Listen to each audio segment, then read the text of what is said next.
about Jesus. I can go to my course mates and I can pray for them. I can go to my lecturers and I can tell them about Jesus Christ. Why? Because now it's intimacy. Now it's relationship. Now I can walk in boldness because I'm filled with the Holy Spirit. So you understand, this is an assignment, guys. This is an assignment. When we go into these places, the best advice I can tell you guys is to live recklessly and ferociously in love with Jesus Christ, because he wants to roar through your life. I came to university on Monday, Tuesday, Wednesday, Thursday, Friday. I was in the club. You see me there again. I was giving myself reading weeks. My first year, my goal was to get 40%. And guess what? I got 41 and scraped getting into my second year. I was prideful. There was idols in my heart, addictions in my soul, such as one of them being makeup. All of the things that we come into university to do, you need to ask yourself, what is your goal? What are your eyes going to be set on? I need to understand what my assignment was. Because you understand, you come into university and you're thinking about, yeah, I need to get my new nails. I need to get my new nails. What about the nails on the cross?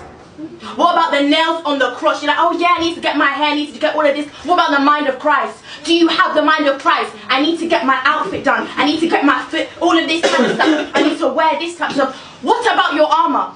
Are you dressed in the armor of God? People don't understand. This is a battlefield. This is war. This is war. This is an assignment. We are an army of females here today in this place. Do you understand that there are principalities and powers that have been assigned to this university, that have been sitting on this university for generations? Who are you is what they're asking. Come and try me. I will get you with the lust of the flesh, the lust of the eye, the pride of life. These principalities have sat here and they've been strengthened and strengthened and strengthened. Who?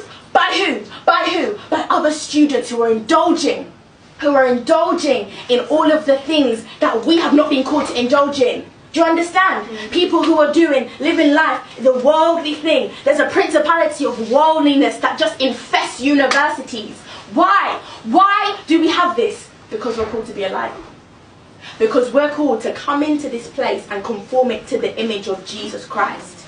We're called to be lights, guys. We're called to come into places. This is the thing, okay. This is the thing.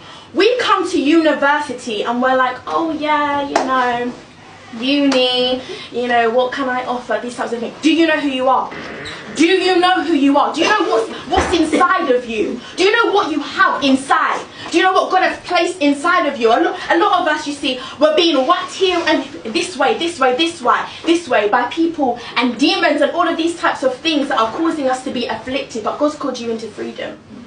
God's actually called you into freedom. He's called you to, he's brought you here. He's brought you here to this place so that he can break anxiety off you. He's brought you to this place so that he can break depression out of your life. He's put you in difficult situations, not so that you can be defeated, but so that you can slay your Goliaths in this place.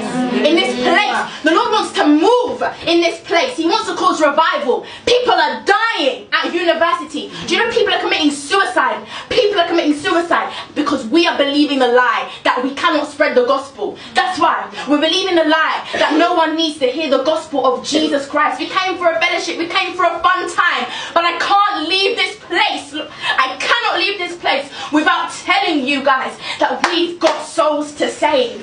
We've got an identity to live in. We've got intimacy to choose. Do you understand? See, the Lord had to break me from wanting attention and allow myself to realize that I have to put the attention back onto Jesus Christ. You know, he has to receive the attention. You know, this isn't a show. It's here to show off who Jesus is. See, I came to university and I was prideful because education had become an idol of my heart. So he had to break me. You see, I was on my bed and I was lying there depressed because I wasn't doing well in my university degree. I was trying to escape from the world. I lay on my bed 5 days. I didn't eat. I didn't wash. I didn't leave my room, and I stayed there in a pity party because of my education. So the Lord used this time that I had at university to show me, these are the idols that you have in your heart. These are the idols that you have in my heart. You are confessing Christian with your mouth, but you don't reveal it through your heart. How can you allow education to keep keep you in bondage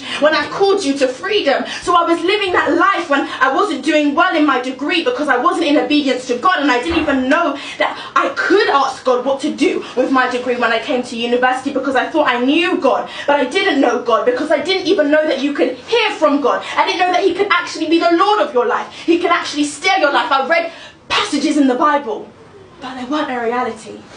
They weren't a reality. I would read the Bible and I would think, yeah, I know what I'm talking about. I had no clue. I had no understanding. I had no revelation, and I had no intimacy with the Holy Spirit. This time that you have here is to cause you to be intimate with the Holy Spirit. We can't come to these fellowships and leave university and be the same and allow all of these things to keep us oppressed, because I was in that place and the only thing that kept me going was my worship. The only thing that kept me going was my prayer.